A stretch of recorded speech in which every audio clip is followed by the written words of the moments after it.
بسم اللہ الرحمن الرحیم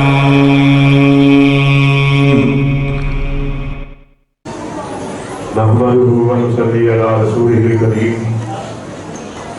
بسم الله الرحمن الرحيم لقد كان لكم في رسول الله أسوة حسنة. حضرات گرامی قدر، میرے لیے نہایت سعادت کی بات ہے، اعزاز کی بات ہے کہ مجھ ایسے ناچیز کو آج یہاں آپ کے سامنے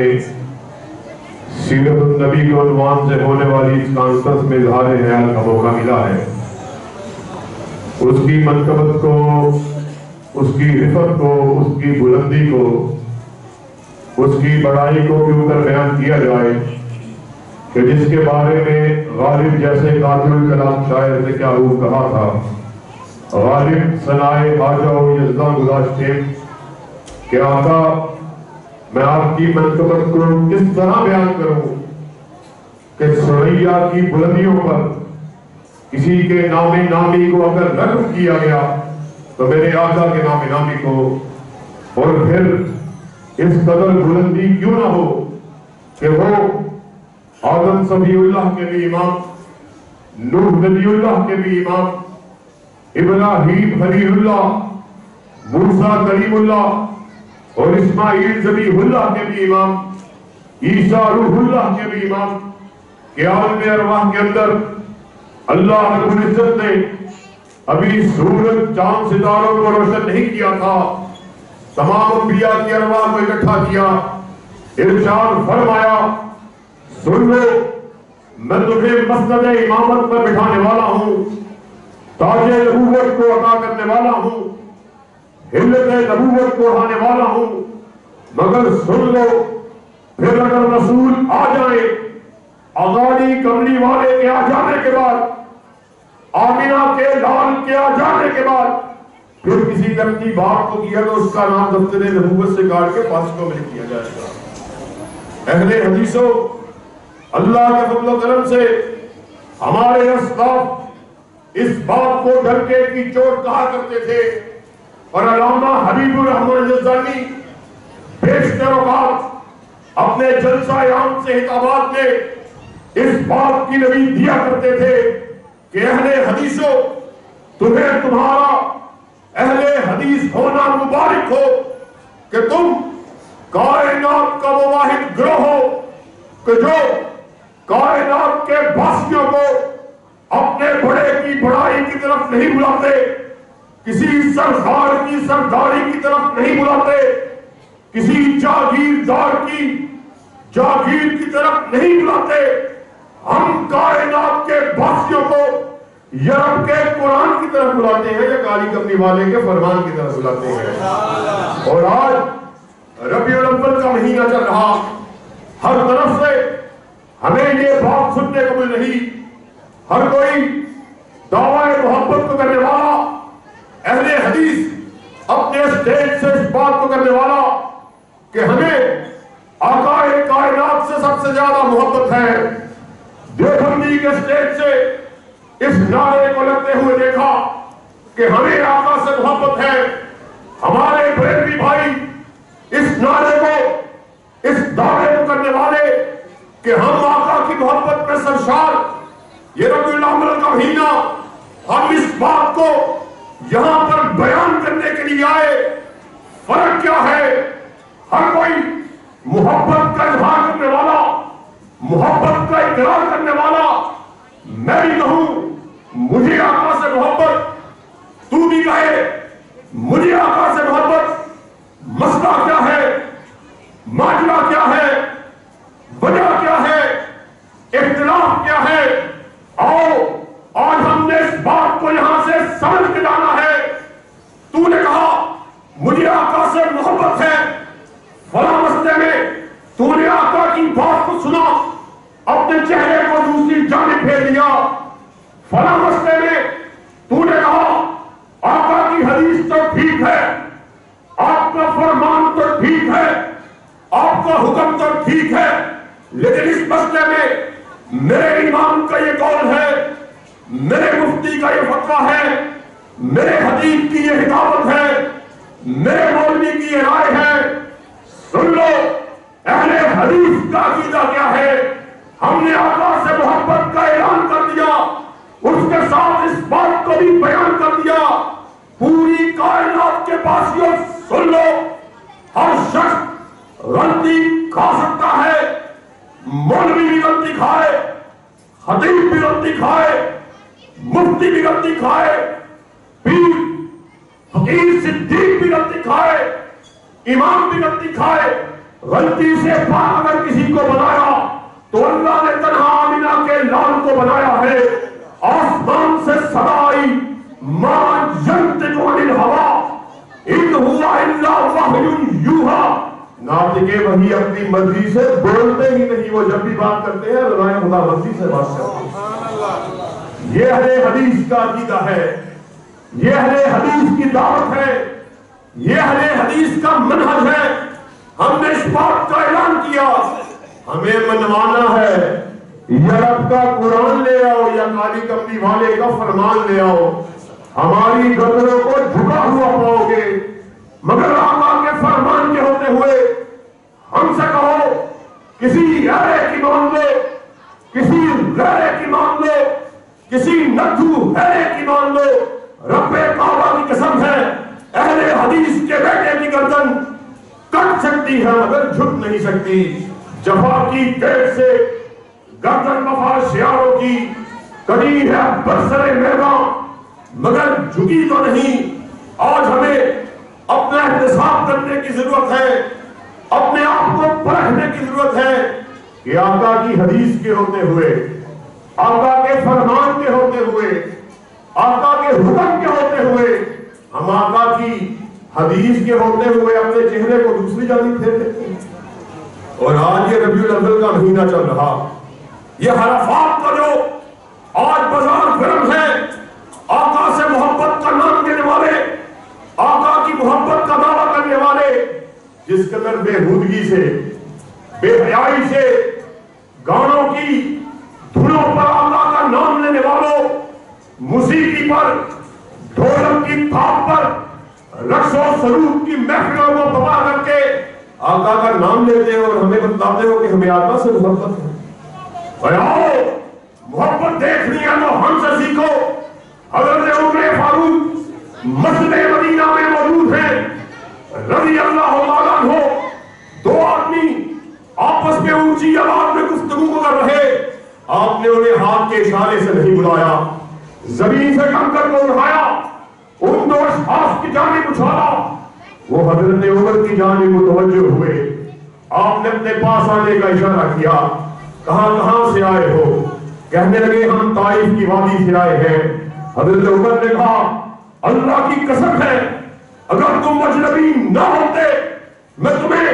اس جرم کی پاداش میں کہ نبی کی مسجد ہو اور تم اونچی آواز میں بات کر رہے اور پاس آمینہ کے بعد رسول جو آمینہ کے لال آراز فرما رہے تمہیں ذرہ برابر تہذیب نہیں ہے۔ یہ ہے محبت کا معیار، یہ ہے محبت کا طریقہ۔ آج تمہیں شرم نہیں آتی، آج تم نے محفل موسیقیوں کو گوا دیا ہوا، فحش گانوں کی دھنوں پر آقا کائنات کا نام لیتے ہو۔ امام مسلم نے کہا حضرت ثوبان رضی اللہ تعالیٰ عنہ آپ نے ارشاد فرمایا میں ایک مرتبہ آقا کائنات کے پاس موجود تھا، ایک یہودی عالم آیا، اس نے آقا کائنات کو مخاطب کر کے یہ الفاظ کہے السلام علیکہ یا محمد۔ حضرت ثوبان کہتے ہیں میں پاس کھڑا تھا، میں نے اس یہودی عالم کو اس زور سے دھکا دیا کہ قریب تھا وہ زمین پہ گر جاتا اور اس کو مخاطب کر کے کہا کہ تمہیں ذرہ برابر بھی شرم نہیں آتی تم ہمارے رسول کو اس کے نام سے پکارتے ہو، نہ کوئی سلامتی اور نہ کوئی درود بھیجتے۔ آج ہمیں بھی اپنا احتساب کرنے کی ضرورت ہے، مغرب کا وقت قریب ہے، میں آپ کو زیادہ اطلاع میں نہیں ڈالنا چاہتا، آخر میں اس بات کو بیان کر کے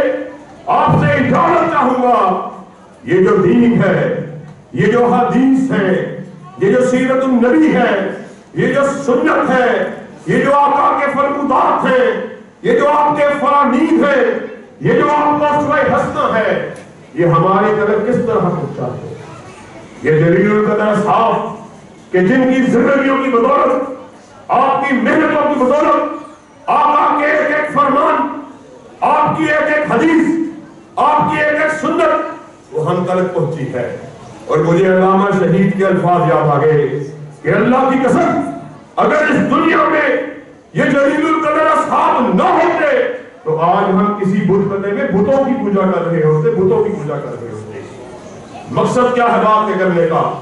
مقصد یہ ہے کہ جلیل القدر اصحاب کہ جن کی بدولت ہمیں آقا کائنات قرآن کے فرامین، اس کے احکامات، اس کے پیغام ہم تک پہنچے۔ آج کے اس دور میں یہ فیشن بن چکا ہے، کوئی چوڑا چمیار اٹھتا ہے، کوئی لانتی اور لعین اٹھتا ہے، وہی جلیل القدر اصحاب کی شان میں گستاخی کو کرنا شروع کر دیتا ہے۔ ماضی قریب میں چند دن پہلے ہمارے سامنے حیدرآباد کا واقعہ وقوع پذیر ہوا، کیسے حضرت عمر فاروق رضی اللہ تعالیٰ عنہ آپ کی تشبیہ بنا کر اس کو پتلا بنایا گیا، اس کو لان تان کیا گیا، جھوٹے مارے گئے۔ ساتھیوں یہ کس قدر توہین کی بات ہے۔ ہم اسلامی جمہوریہ پاکستان کے رہنے والے، آئین پاکستان کو ماننے والے، قانون پاکستان کو جاننے والے، امن کی دعوت دینے والے، محبت کا پیغام دینے والے، مگر اس بات کو یہاں ڈنکے کی چوٹ بیان کر دینا چاہتے ہیں اگر اس ملک میں کسی بڑے کی توہین ہو، قانون حرکت میں آتا ہے، کسی وزیر کی توہین ہو، قانون حرکت میں آتا ہے، کسی جج کی توہین ہو، قانون حرکت میں آتا ہے، وزیر اعظم کی توہین ہو، قانون حرکت میں آتا ہے۔ اور یہاں ڈنکے کی چوٹ اس بات کا اعلان کرنے کے لیے آئے، اللہ کی قسم ہے ایک وزیر کی بات نہیں، ایک جج کی بات نہیں، ایک وزیر اعظم کی بات نہیں، پوری دنیا کے علماء اعظم اکٹھے ہو جائے، حضرت عمر فاروق کی جوتی پر لگنے والی دھول کا مقابلہ بھی نہیں کرتے۔ یہ کیسی بات ہے؟ آپ کو شرم ہی نہیں آتی؟ قانون حرکت میں نہیں آتا؟ میں جانتے ہوں کس عمر کی بات تو کر رہا، وہ عمر کہ جس کے بارے میں آقا کائنات کا ارشاد جاری ہے میرے پاس کوئی نبی ہوتا، عمر ہوتا، وہ عمر جس کو دیکھ کر شیطان اپنے رستے کو بدلنے والا، وہ عمر روم و کسرا کسرا کی صدروں کو زمین بوس کرنے والا، وہ عمر جس کے بارے میں آقا کائنات نے ارشاد فرما دیا اللہ نے عمر کی زبان پر حق کو جاری کر دیا ہے، حق کو جاری کر دیا۔ کوئی ایسی بات، کوئی ایسا معاملہ جس کا حضرت عمر دل میں خیال کرتے، خواہش کرتے، اللہ آسمان عالم سے آیات بنا کر اس کا نزول فرما دیتے۔ اور وہ لوگ جو عمرے کے لیے یا حج کی سعادت جن کو اللہ نے نصیب فرمائی ہے، وہ جانتے ہیں کہ بیت اللہ کے ساتھ مقام ابراہیم والی جگہ حضرت عمر آپ کے دل میں یہ خواہش تھی، یہ خیال آیا کہ کاش اللہ مقام ابراہیم کو مسلمانوں کا مصلی بنا دے۔ آسمان سے آیات کا نزول ہوا وَاتَّخِذُ مِن مَّقَامِ إِبْرَاهِيمَ مُصَلًّى۔ ساتھیوں ہم اس عمر کی بات تو کر رہے، آج یہاں پر آپ لوگوں کی بساطت سے احکام بالا کو یہ پیغام دینے کے لیے آئے، فوراً سے پہلے ایسے لانتیوں کے خلاف قانون کو حرکت میں دو، قانون کو عمل درآمد کرو۔ اللہ کی قسم ہے جب تک اہل حدیث کا ایک بچہ بھی زندہ ہے اصحاب رسول کی چھان میں توہین کو نہیں ہونے دے گا۔ ابو ہریرہ مسجد میں آئے ہوئے لوگوں دفاع صحابہ کو کرنے کے لیے تیار، صحابہ کو بلند کر کے قائلین کی موجودگی میں اس بات کا عہد کرو، ابو بکر کی صداقت کو بیان کرنے کے لیے تیار ہو، عمر کی امانت کا تذکرہ کرنے کے لیے تیار ہو، کی صحابت کو بیان کرنے کے لیے تیار ہو، علی کی جرأت کا اعلان کرنے کے لیے تیار ہو، اور شان کریمین حسنین حسن و حسین کی منقبت کو بیان کرنے کے لیے تیار ہو؟ معاویہ کے تدبر کو بیان کرنے کے لیے تیار؟ اللہ کے فضل و کرم سے جب تک ہم زندہ ہیں دفاع صحابہ کے جھنڈوں کو لہراتے رہیں گے. اب ہم نہ صرف ہوشیار ہو کر چکنے ہو کر بیٹھے ہیں بلکہ اس بات کا اعلان کرنے کے لیے آئے ہیں دفاع صحابہ کے لیے, تحفظ حق نبوت کے لیے. اس وقت تلک چین سے نہیں بیٹھیں گے جب تک پاکستان کی فضاؤں میں دفاع صحابہ کے جھنڈے کو گاڑ نہیں دیا جاتا. ایک مرتبہ پھر قائدین سامنے موجود ہیں, حضرت مولانا نعیم بٹ صاحب موجود ہیں, باقی زعماء اور قائدین بھی موجود ہیں. ہاتھوں کو بلند کر کے اس بات کا تجدید عزم کے لیے ہاتھوں کو بلند کرو اور اس بات کا اعلان کرو کہ دفاع صحابہ کو کرنے کے لیے تیار ہیں. جب تک ہم زندہ ہیں دفاع صحابہ کرتے رہیں گے. سے موت کی کیا حقیقت ہے, زندگی کی کیا حقیقت ہے, ایسا ایک لمحہ جو دفاع صحابہ کے لیے گزر جائے پوری زندگی سے اللہ کے فضل و کرم سے بہتر ہے, بہتر ہے.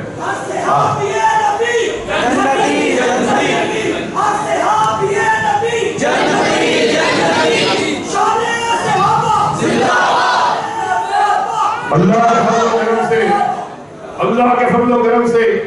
ایک عہد آپ نے ہم سے کیا, رات باقی بات باقی, انشاءاللہ حیات باقی بات باقی. پھر کبھی آپ کے سامنے حاضری کا موقع ملا تفصیلی گفتگو کی جائے گی. ایک عہد آپ نے ہم سے کیا, ایک عہد ہم آپ سے کیے دیتے ہیں, خون دل دے کے نکھاریں گے روئے برگ گلاب. ہم نے گلشن کے تحفظ کی قسم کھائی ہے اور کوئی یہ نہ سمجھے وہ گلشن کسی کے باپ کا ہے, کسی کی بیٹی کا ہے, کسی خانزادے اور جاگیردار کا ہے, بلکہ گلشن وہ ہے جس کے دو ہی پھول ہیں, ایک رب کا قرآن ہے, دوسرا کالی کملی والے کا فرمان ہے. واحد دعوانا ان الحمدللہ.